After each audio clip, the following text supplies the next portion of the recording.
అవసరానికి మించి యూరియా ఉంది, అనవసరంగా వాగేస్తున్నారు, వాళ్ళ సంగతి తేలుస్తాం, తప్పుడు ప్రచారం చేస్తే తాట తీస్తాం అంటూ హెచ్చరికలు జారీ చేశారు చంద్రబాబు. తీరా చూస్తే యూరియా దారి మళ్ళిపోయిందంటూ మొన్న ఈనాడు ఇవాళ జ్యోతి రాసుకొస్తే ఇప్పుడు యూరియా దారి మళ్ళింది నిజమేనన్నటువంటిది పట్టుకుని అరెస్ట్ చేయడం ద్వారా దొరికినటువంటి ఇష్యూ.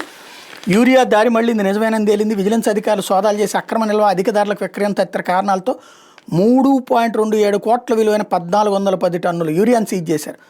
దీనిలో తెలంగాణకు దారిపోయింది 400 టన్నులకు పైగా యూరియా కూడా ఉంది. యూరియాను వ్యవసాయేతర అవసరాలకు కూడా దారి మళ్లిస్తున్న విషయం విజిలెన్స్ సోదాలో బట్టబయలైంది. వాస్తవానికి విజిలెన్స్ అధికారులు స్వాధీనం చేసుకున్న దానికన్నా 10 రెట్లకు పైగా యూరియా అక్రమంగా తలపోయినట్టు తెలుస్తుంది.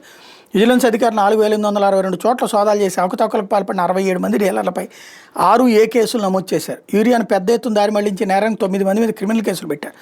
అత్యధికంగా ప్రకాశం ఎన్టీఆర్ జిల్లాలో 11 చొప్పున, కర్నూలులో 9, నంద్యాలలో 6, ఏలూరులో 5, అనకాపల్లిలో 4 కేసులు నమోదు చేశారు. మిగిలిన జిల్లాలో 2 నుంచి 3 కేసులు నమోదైనాయి.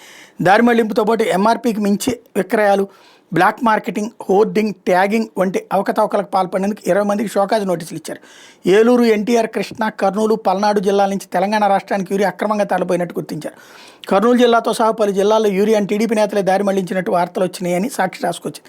కానీ టీడీపీ నేతలపై ఒక్క కేసు కూడా నమోదు కాలేదు. ఈ దాడులని మొక్కుబడి తంతుగానే సాగినాయి. బేర్ల తయారీ ప్లాంట్లు, పెయింట్లు, వార్నిషు, యాడ్ బ్లూ ద్రావణం, పశువులు, కోళ్లు, ఆక్వాదాన, కల్తీ పాల తయారీలో యూరియా విచ్చలవిడిగా వినియోగిస్తున్నట్టు బహిరంగానే చెప్తున్నారు.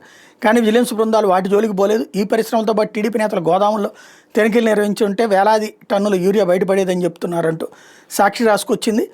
సెప్టెంబర్ నెలకు సంబంధించి 1.55 లక్షల టన్నుల యూరియా అవసరమైతే ప్రస్తుతం 63,874 టన్నుల నెల మాత్రం అన్నట్టు అధికారులు ప్రకటించారు. 10 రోజుల్లో మరో 41,040 టన్నుల యూరియా వస్తుందని ప్రభుత్వం వారం రోజులుగా చెప్తూనే. కాగా సీజన్లో 6.22 లక్షల టన్నుల యూరియా అవసరమైతే పాత నిల్వలు కేంద్రం నుంచి వచ్చే నిల్వలు 6.71 లక్షల టన్నులు అందుబాటులో ఉంటాయి.